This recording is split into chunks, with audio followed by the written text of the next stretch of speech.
नमस्कार विद्यार्थी मित्रों, विश्वग्राम विद्यापीठ शैक्षणिक संकुल में आपनु स्वागत है।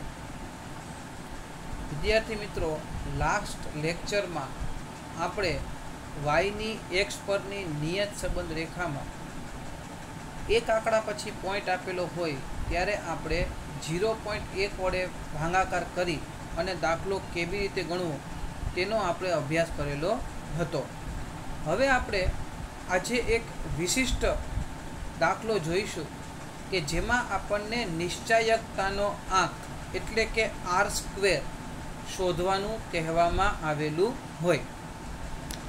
આ દાખલાની રકમ કેવી રીતની હોય અને આ દાખલો કેવી રીતે ગણાય તે આપણે વ્યવસ્થિત રીતે આજે સમજીશું। અહીં તમે રકમ જુઓ, વસ્તીની ગીચતા અને ચામડીના દર્દોથી પીડાતા વ્યક્તિઓની સંખ્યા વચ્ચેનો સંબંધ જાણવા 6 શહેરો માટે વસ્તીની ગીચતા અને ચામડીના દર્દોથી પીડાતા દર્દીઓ કાઉન્સમાં દર 1000 વિશે નીચે મુજબ માહિતી મળે છે। ગીચતા એને x કીધું છે અને દર્દીની સંખ્યા કાઉન્સમાં દર 1000 એને શું કહેલું છે તો કે y। પેરેગ્રાફમાં આપણને કહેલું છે કે આ માહિતી પરથી y અને x પરની નિયત સંબંધ રેખા મેળવો। જો કોઈ શહેરની ગીચતા 15000 ચોરસ કિલોમીટર દીઠ હોય તો તેમાં ચામડીના દર્દોથી પીડાતા દર્દીઓની સંખ્યાનું અનુમાન કરો।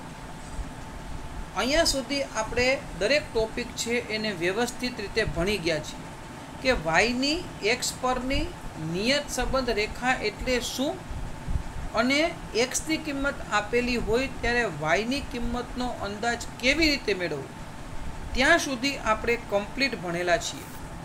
પણ આગળ જે વાક્ય છે, આ નિયત સંબંધ મોડેલની વિશ્વસનીયતા ચકાસો। નિયત સંબંધ મોડેલની વિશ્વસનીયતા ચકાસો એટલે એને આપણે કહી શકશું નિશ્ચાયકતાનો આંક એટલે કે આર સ્ક્વેર। તમને યાદ હોય તો સહસંબંધાંક આપણે મેળવતા એને આપણે આર વડે દર્શાવતા, જ્યારે નિશ્ચાયકતાનો આંક છે એને કેપિટલ આર વર્ગ વડે દર્શાવાય છે। તો આ દાખલામાં વધારાની જે વસ્તુ આપણે આજે શીખવાની છે એ છે આપણા માટે નિશ્ચાયકતાનો આંક। હવે વિચારો તો એક્સમાં તમે વિચારીએ તો 12000, 14500, 19000, 17500, 13500 અને 16000 બબ્બે જીરો સામાન્ય નીકળી શકે તેમ છે। y માં જુઓ તો 80, 60, 90, 80, 40, 30 એક જીરો સામાન્ય નીકળી શકે તેમ છે। તો અહીં આપણે cx અને cy નો ઉપયોગ કરી અને દાખલો ગણશું। દાખલામાં કુલ 3 પ્રશ્નો છે। એક y ની x પરની નિયત સંબંધ રેખા, એક x ની કિંમત 15000 હોય ત્યારે y ની કિંમતનો અંદાજ અને નિશ્ચાયકતાનો આંક એટલે કે કેપિટલ આર વર્ગ આપણે શોધવાનો છે। એટલે આ દાખલો ખાસ ધ્યાનથી સમજશું। અહીં આપણે જોઈ લઈએ, આપણી પાસે n બરાબર 6 છે। સૂત્ર મૂકેલું છે x બાર બરાબર સિગ્મા x ના છેદમાં n। સિગ્મા x આપણી પાસે છે 92500, n ની કિંમત 6 એટલે x બાર આપણી પાસે 15416.67 છે। સિગ્મા y આપણી પાસે છે 380। એના આધારે y બાર મેળવીને લઈ આવ્યા। y બાર બરાબર સિગ્મા y ના છેદમાં n, 380 ના છેદમાં 6 એટલે 63.33। x બાર અને y બાર બંને અપૂર્ણાંકમાં આવે છે એટલે યુવી વાળી મેથડનો આપણે ઉપયોગ કરશું. ખાસ સમજો, આપણે જોઈ શકીએ છીએ કે ચલ એક્સની કિંમતો 500ના ગુણકમાં અને વાયની કિંમતોને 10ના ગુણાંકમાં છે. અહીં એક્સમાં બે જીરો કોમન નીકળે છે એટલે આપણે 100 વડે જ ભાંગવું એવું જરૂરી નથી. અહીં આપણે એક નવતર રીતનો ઉપયોગ કરેલો છે. આપણે અહીં એક્સને 500 વડે ભાંગીએ છીએ. તમારો પ્રશ્ન એ થાય કે ખબર કેમ પડે કે 100 વડે ભાંગી શકીએ કે 500 વડે? હવે પહેલાં તો વિચારો કે બબે જીરો તો કોમન નીકળે જ છે, એટલે 100 વડે તો ભાગાકાર થઈ શકશે. પણ પછી તમે વિચારો તો બબે જીરો સામાન્ય કાઢી લીધા પછી જુઓ, પહેલાંમાં આપણે 120 મળે, 145, 190, 175, 135 અને 160 બબે જીરો કોમન કાઢીએ પછી. તો બબે જીરો કોમન કાઢ્યા પછી આપણે વિચારીએ તો બધામાં એકમના સ્થાનમાં 0.5 છે. તો આપણે 5 વડે પણ ભાંગી શકીએ. એટલે 100 અને 5 એટલે 100 ગુણ્યા 5 આપણે 500 વડે આનો ભાગાકાર કરી શકીએ એમ છીએ. હવે તમારો પ્રશ્ન એ હશે કે 100 વડે ભાંગીએ તો શું વાંધો, આપણી મેથડ ન ફરે ને? યસ, તમે અહીં 100 વડે ભાગાકાર કરીને પણ દાખલો ગણી શકો છો, પણ રકમ બહુ મોટી થઈ જશે. એટલે અહીં મેં CX બરાબર 500 લીધેલા છે અને CY બરાબર 10. કેટલા વડે ભાંગવા એ નિર્ણય પેપરમાં પણ તમારે જ લેવાનો હોય છે. જે પણ એક વસ્તુ યાદ રાખવી કે ભાગાકાર કરતાં જો જવાબ પોઈન્ટમાં આવવા માંડે તો આપણે આપણો ભાગાકાર સુધારવો પડે. ફરીથી રિપીટ કરી દઉં, અહીં બે આંકડામાં 0 0 0 0 છે આંકડામાં, તો આપણે 100 તો કાઢી શકીએ એમ છીએ, પણ 5 વડે પણ ભાંગી શકીએ એમ છીએ. એટલે આપણે 500 વડે CX લઈને ભાગાકાર કરેલો છે, અને એક્સમાં 500 વડે અને વાયમાં 10 વડે. તો આપણે દાખલાની શરૂઆત કરીએ.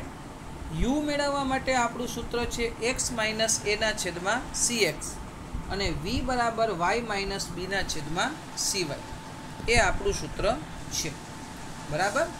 એટલે હવે આપણે એક્સની અને વાયની કોલમના આધારે યુ અને વીની કોલમ બનાવશું. સૌથી પહેલાં તો આપણે આપણા નિયમ મુજબ x માઇનસ 15,000ના છેદમાં 500. કારણ શું છે? એક્સ બાર છે એ 15,416 છે, એટલે મેં ત્યાં 15,000 એ બરાબર ધારેલા છે. અને વાય બાર 63.60 છે, એટલે વાય બાર માટે મેં 60 ધારેલા છે. વીની કોલમ બનાવશું ત્યારે તમે ત્યાં 65 પણ ધારી શકો છો, 70 પણ ધારી શકો છો. યુ અને વીની કોલમમાં કોઈ પણ વસ્તુની ધારણા કરવાથી ક્યારેય જવાબમાં કોઈ પ્રકારનો ફેરફાર થતો નથી. આ આપણે આના પહેલાંના પ્રકરણમાં સુરેખ સહસંબંધમાં જોઈ ગયા છીએ. ચાલો બાદબાકી શરૂ કરીએ.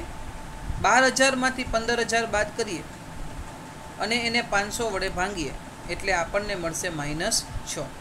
14,500માંથી 15,000 બાદ કરીએ એટલે આપણને મળશે -500. એને 500 વડે ભાંગીએ એટલે આપણને મળશે -1. 19,000માંથી 15,000 બાદ કરીએ, બરાબર છે, એટલે આપણને મળશે 4,000. 4,000ને આપણે 500 વડે ભાંગીશું એટલે આપણને મળશે 8.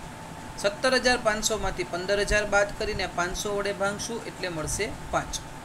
13,500માંથી 15,000 બાદ કરશો એટલે -1500. એને 500 વડે ભાંગશો એટલે -3. 16,000માંથી 15,000 બાદ કરશો એટલે 1,000. 1,000ને 500 વડે ભાંગશો એટલે 2. યુની કોલમ તૈયાર.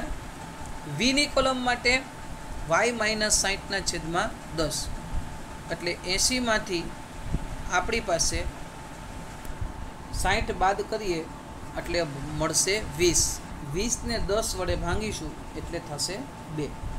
એવી રીતે 60માંથી 60 જાય તો 0, 90માંથી 60 જાય તો 30, 30ને 10 વડે ભાંગીએ એટલે કેટલા મળે? 3. 80માંથી 60 બાદ કરીએ એટલે 20 મળે, એને 10 વડે ભાંગીએ એટલે કેટલા મળશે? 2. 40માંથી 60 બાદ કરીએ એટલે -20 મળે, એને 10 વડે ભાંગીએ એટલે કેટલા મળશે? -2. 30માંથી 60 બાદ કરીએ એટલે -30, અને 10 વડે ભાંગીએ એટલે કેટલા મળશે? -3. તો હવે આપણી પાસે યુ અને વીની કોલમ તૈયાર છે. સરવાળા બાદબાકી તો આપણને આવડે જ છે, પહેલાં માઇનસના સરવાળા અને પછી પ્લસના. યુમાં જુઓ તો 6 ને 1 7 ને 3 10 માઇનસ છે, પ્લસ 8 ને 5 13, 13 ને 2 15 છે, માઇનસ પ્લસ માઇનસ એટલે સિગ્મા યુ છે એ આપણી પાસે +5 રહેશે. એવી જ રીતે વીમાં પણ 3 ને 2 5 ને 2 7 પ્લસ છે, 3 ને 2 5 માઇનસ છે, પ્લસ માઇનસ માઇનસ 7 માંથી 5 જાય તો 2, મોટા પદની નિશાની એટલે સિગ્મા વી આપણી પાસે રહેશે પ્લસ. હવે યુવીની કોલમ બનાવીએ તો યુ ગુણ્યા વી તમને આવડે જ છે. 6 2 12, 1 ગુણ્યા 0 એટલે 0, 8 તેરી 24. યુ વર્ગ એટલે યુની કોલમનો વર્ગ, 6 નો વર્ગ 36, 1 નો વર્ગ 1, 8 નો વર્ગ 64, એવી રીતે. હવે આપણી પાસે sigma U, sigma V, sigma U V અને સિગ્મા યુ સ્ક્વેર તૈયાર છે. પણ વિદ્યાર્થી મિત્રો, આપણે અહીં નિશ્ચાયકતાનો આંક શોધવાનો છે, એટલે આ વખતે એક કોલમ વધશે, વી વર્ગ. એટલે ત્યાં આપણે વીની કોલમનો વર્ગ કરવાનો છે. તો એના માટે આપણે 2 નો વર્ગ 4, 0, 3 નો વર્ગ 9, 2 નો વર્ગ 4, 2 નો વર્ગ 4 અને 3 નો વર્ગ 9. આ એક કોલમ આ વખતે વીના વર્ગની વધી ગઈ, કારણ કે આપણને નિશ્ચાયકતાનો આંક પણ શોધવાનું કીધેલું છે. બરાબર. તો હવે આપણે મેળવશું આપણો બી. બી બરાબર n sigma UV minus sigma U sigma V ના છેદમાં n સિગ્મા યુ વર્ગ માઇનસ સિગ્મા યુ એનો વર્ગ એને ગુણ્યા સિવાય ના છેદમાં cx. n બરાબર 6 છે, સિગ્મા યુવી આપણી પાસે છે 22, minus sigma U sigma V, sigma U છે 5, સિગ્મા વી છે 2, સિવાય છે 10 અને cx છે 500. હવે તમને લોકોને આનું સાદુરૂપ આપતા આવડી ગયું હશે, એટલે મારે હવે તમને આગળ ક્લિયરિફિકેશનની જરૂરિયાત રહેશે નહીં, કારણ કે આપણે આવા ઘણા દાખલાઓ ગણ્યા છે.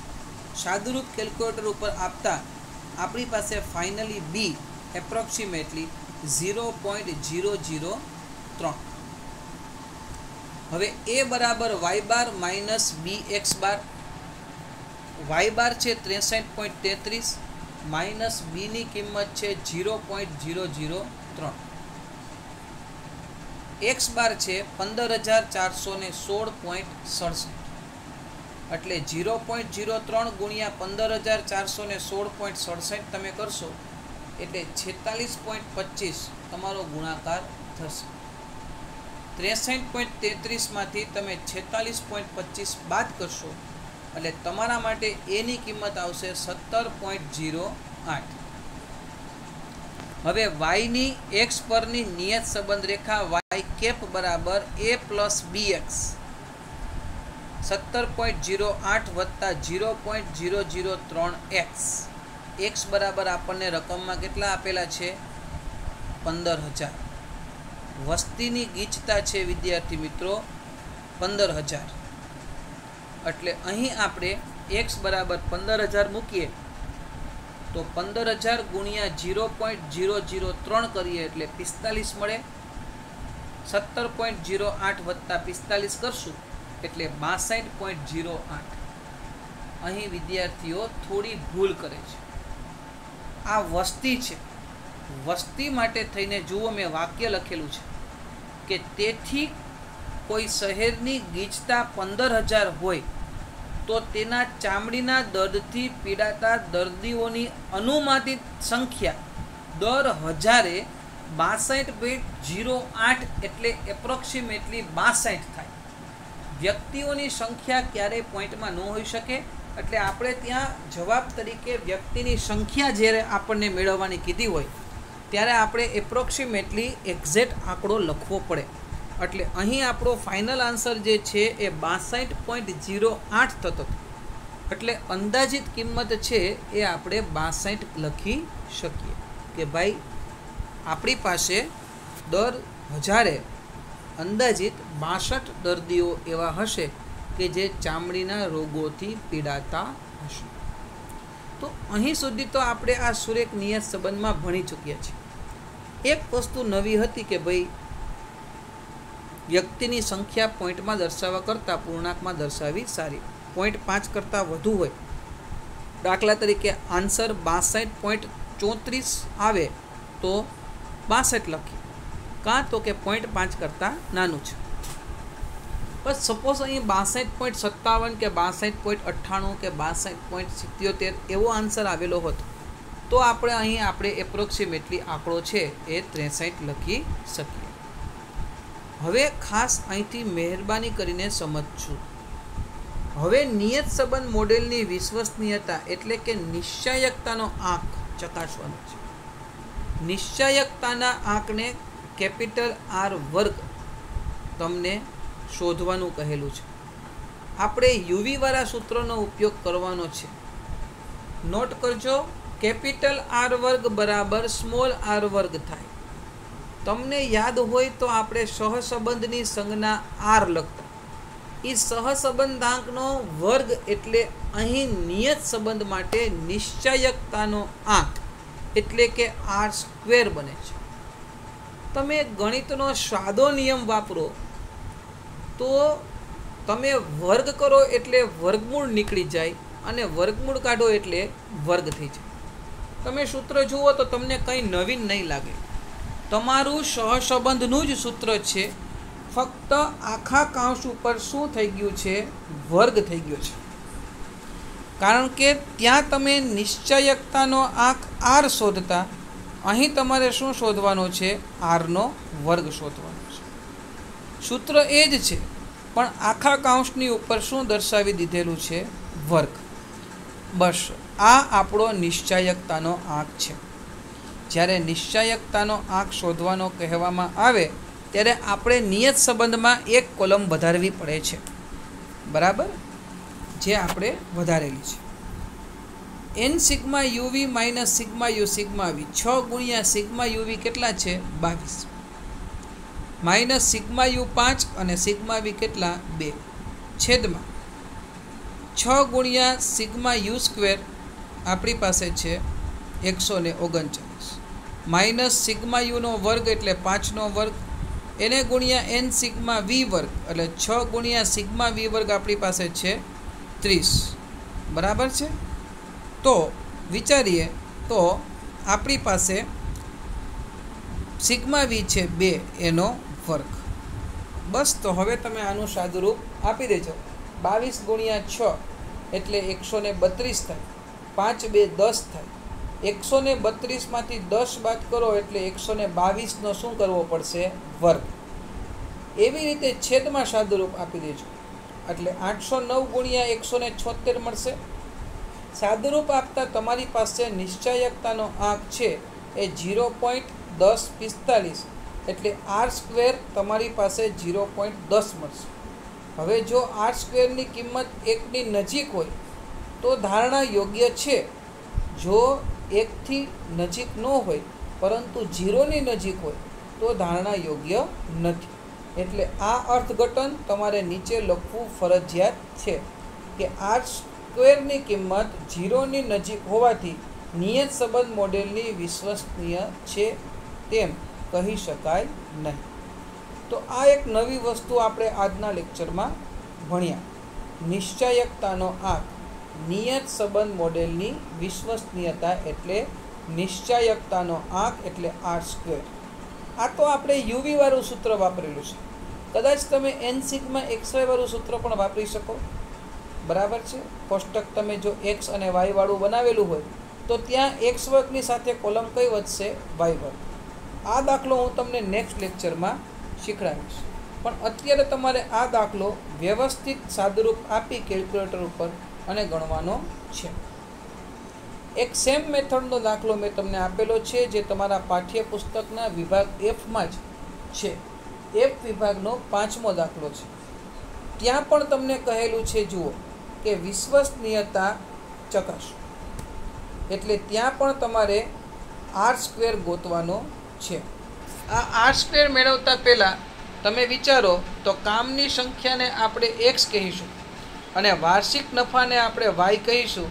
તો yમાં તમે જુઓ તો xમાં તો તમે cx બરાબર 1 જ લઈ શકશો, કારણ કે xમાં કંઈ સામાન્ય નીકળતું નથી. કારણ કે 5 અને 9 એકી સંખ્યા છે, 6, 4, 8, 10 બેકી સંખ્યા છે, એટલે કંઈ પણ કોમન નીકળે એવું તમને કંઈ મળી શકે તેમ નથી. એટલે CX તો તમારે એક જ લેવું પડશે, પણ સિવાયમાં તમે લઈ શકો એમ છો તમારી ધારણા મુજબ, જો તમે વિચારો તો.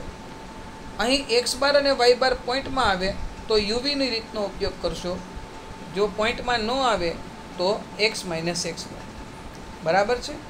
સિવાયમાં તમે 10 વડે પણ ભાંગી શકો એમ છો, અને આગળ તમે વિચારો તો તમારી રીતે તમારે આ દાખલો કમ્પ્લીટ કરવાનો છે. તમારા પાઠ્યપુસ્તકમાં વિભાગ Fનો 5મો દાખલો છે, જે તમારે કમ્પ્લીટ ગણવાનો છે. બરાબર. આજે જે આપણે દાખલો ગણ્યો એ પરફેક્ટ 5 માર્કનો વિભાગ Fનો દાખલો થઈ શકે. હવે પછીના લેક્ચરમાં હું તમને આ જ નિશ્ચયકતાના આંકનો ઉપયોગ કરી અને XY વાળી રીતથી દાખલો કેવી રીતે ગણાય એ હું તમને સમજાવીશ. આ દાખલો તમારે હોમવર્કમાં કમ્પ્લીટ કરવાનો છે. આવજો.